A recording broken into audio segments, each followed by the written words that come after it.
The quiet was the worst part. Not the gunfire. Not the explosions. The quiet.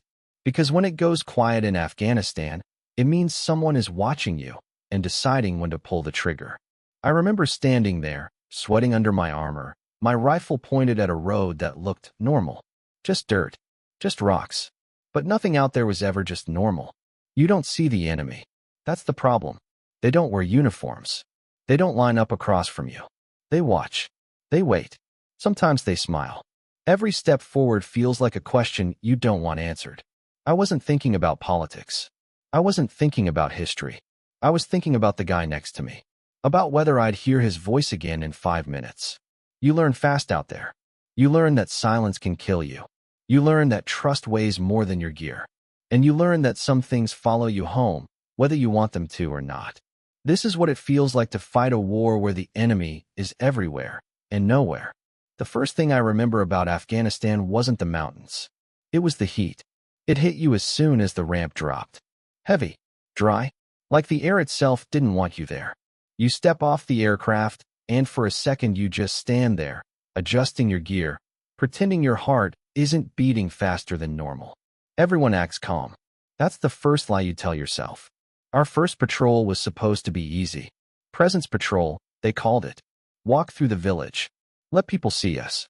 Let them know we're there. The village looked quiet. Too quiet. Mud walls. Narrow paths.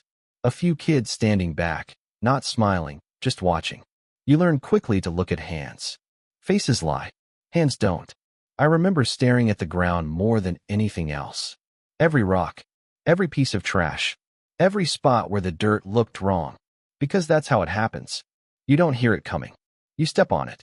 And then nothing is the same. An old man walked past us that day. He slowed down near the road. Didn't say anything. Just tapped the dirt with his foot once and kept walking. Our interpreter noticed. We changed routes without saying a word. That man probably saved lives. He'll never know whose. At night, nobody really sleeps. You lie there replaying everything. Wondering if you missed something. Wondering if tomorrow is the day you don't get lucky. Nobody says they're scared. But everyone is. I don't remember anyone talking when the ramp dropped. That's something people don't tell you. You expect shouting, commands, noise. But mostly it's quiet. Just the sound of engines and gears shifting as everyone stands up and checks their straps one last time. Then the heat hits. Not like summer back home. This heat feels personal. Like it's pushing against you, testing how bad you really want to be here. Sweat starts before you even take a step. You haven't done anything yet, and you're already tired. You walk off the aircraft, and the ground feels different under your boots. Hard. Dry. Like it hasn't changed in 1,000 years and doesn't care that you're standing on it now. Afghanistan. I remember looking up at the mountains and thinking how close they felt. Not far away like pictures. Just there. Watching. Everything out there feels like it's watching you. We lined up, did what we were told, moved where we were supposed to move. Everyone knew the routine. We'd trained for this. Over and over. But training never prepares you for the weight of it. Not the gear, the moment. This was real now. Our outpost wasn't much to look at. HESCO barriers, dust everywhere, the constant sound of generators. It smelled like fuel, dirt, and sweat. That smell never really leaves your nose once it gets in there. First night, nobody sleeps. You lie there pretending you're resting, listening to sounds you don't recognize yet. Distant dogs. Wind hitting loose metal. The occasional thump of something far away that you tell yourself is nothing. You miss home in strange ways. Not the big stuff. Not yet. It's small things. Cold water. Clean sheets. Silence that doesn't feel dangerous. Morning comes fast. First patrol was supposed to be simple. Presence patrol. That's what they called it. Walk through the village. Be seen. Talk if we can. Show that we're there. Simple doesn't mean safe. You step outside the wire and everything changes. Inside the base, there's a kind of fake safety. Outside, every step matters. You spread out. Weapons up. Eyes moving. The village looked normal. That was the problem. Mud walls, narrow paths, small doorways you couldn't see into. Kids standing a little too far back. Not running up, not smiling. Just watching. Adults pretending to be busy. You learn fast not to stare at faces. Faces lie. Hands don't. I watched hands more than anything else. Who was holding something? Who wasn't? Who kept their hands hidden a little too long? And the ground. Always the ground. Every patrol, your eyes keep dropping. Trash. Rocks. Tire tracks. Any place the dirt looks disturbed. Any place it looks too clean. IEDs don't announce themselves. They wait. You start walking slower without realizing it. I remember thinking how stupid it was that something so small could end everything. One wrong step. One missed detail. An old man passed us that day. He moved slow, like he had nowhere to be. As he walked by the road, he tapped the dirt once with his foot. Just once. Didn't look at us. Didn't stop. Our interpreter noticed. He said something quiet to the squad leader. We changed direction without a word. No big reaction. No thanks. Just to turn and keep moving. That spot was later marked. Cleared. I still think about that man. Wonder if he knew what he did. Wonder if he's still alive. That's Afghanistan. Help comes quietly. Danger does too. Back at the outpost, nobody talked about it much. You don't. You just file it away. Another thing to remember next time. Days start blending together. Patrol. Security. Maintenance. Patrol again. You get used to wearing your gear all the time. Helmet feels wrong when it's off. Weapon becomes part of you. You start sleeping in short stretches, always half awake. Brotherhood doesn't happen all at once. It's small moments. Someone handing you water without asking. Someone cracking a joke when everyone's tense. Someone quietly checking your gear like it's their own. You learn who stays calm when things get weird. Who goes quiet. Who talks too much. No one says they're scared. But everyone is. We had Afghan soldiers with us on some patrols. Different uniforms. Different language. Same dirt on their boots. Same risk. You learn to read each other without words. Hand signals. Eye contact. Trust built fast because it has to be. Civilians watched us constantly. Some with fear. Some with anger. Some with nothing at all. The hardest ones were the ones you couldn't read. Blank faces. Neutral. Like they were already tired of all of this. At night, you lie there replaying the day. That corner. That roof. That man who looked at you a second too long. You wonder if you missed something. You always wonder. The pressure builds quietly. Nobody wants to be the one who messes up.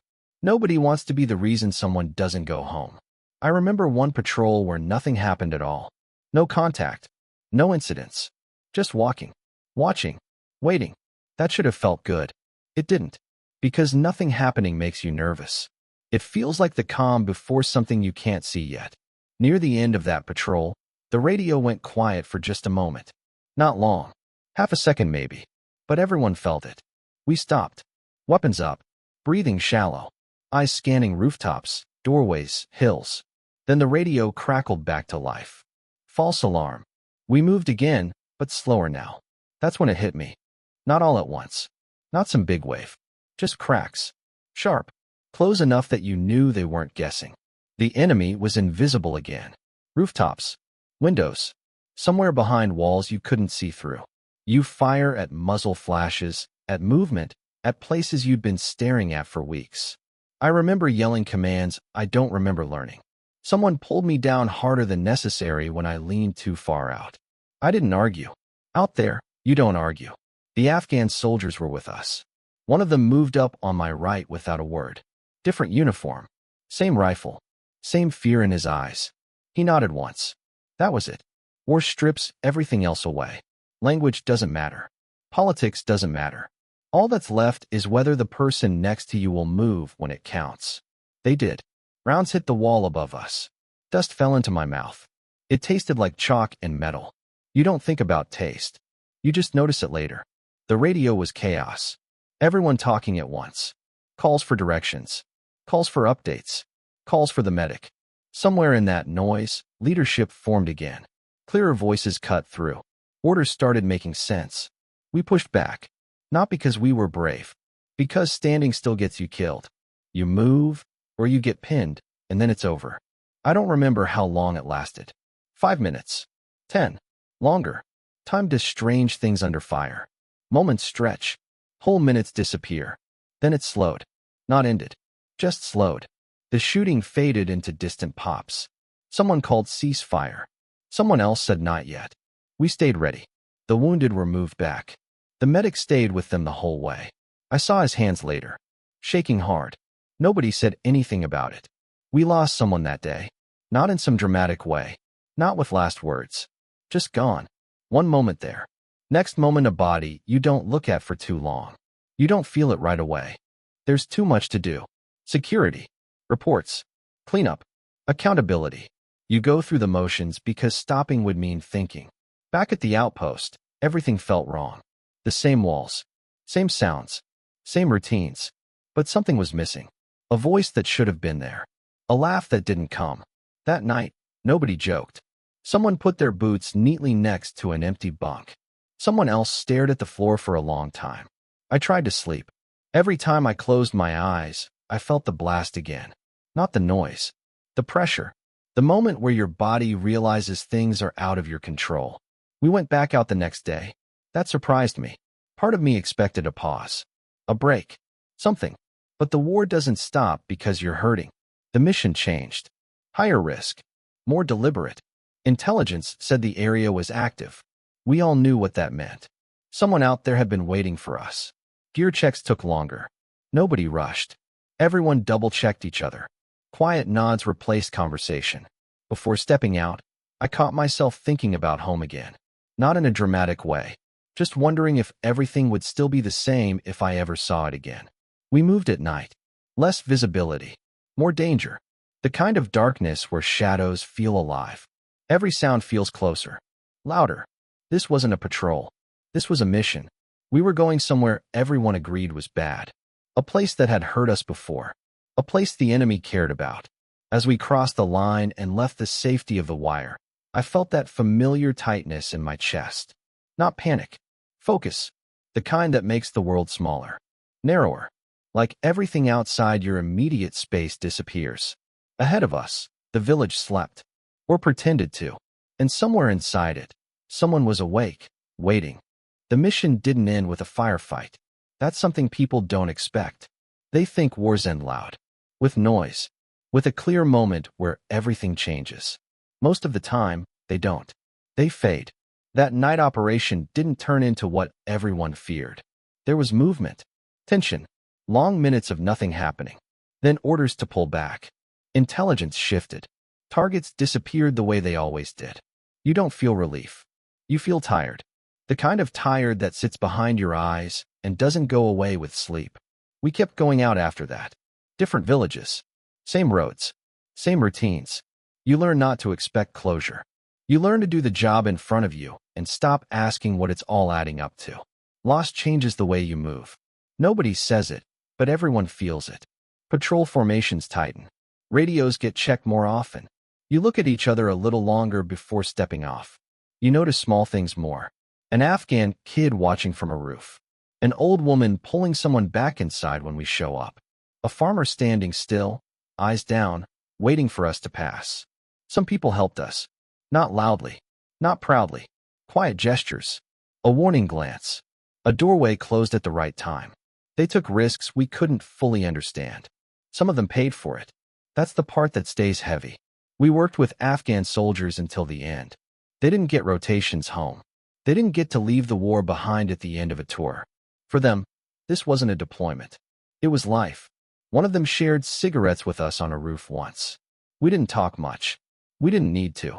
When the call came to move, he stood up without complaint, same as the rest of us. I wonder what happened to him. The final days felt strange. Not safer, just different. Like everyone knew something was ending, but nobody wanted to say it out loud. Equipment got turned in. Lists got shorter.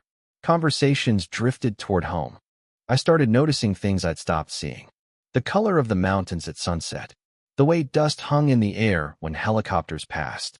The sound of the call to prayer echoing through villages at night. Things I used to block out. Leaving didn't feel like victory. It felt unfinished.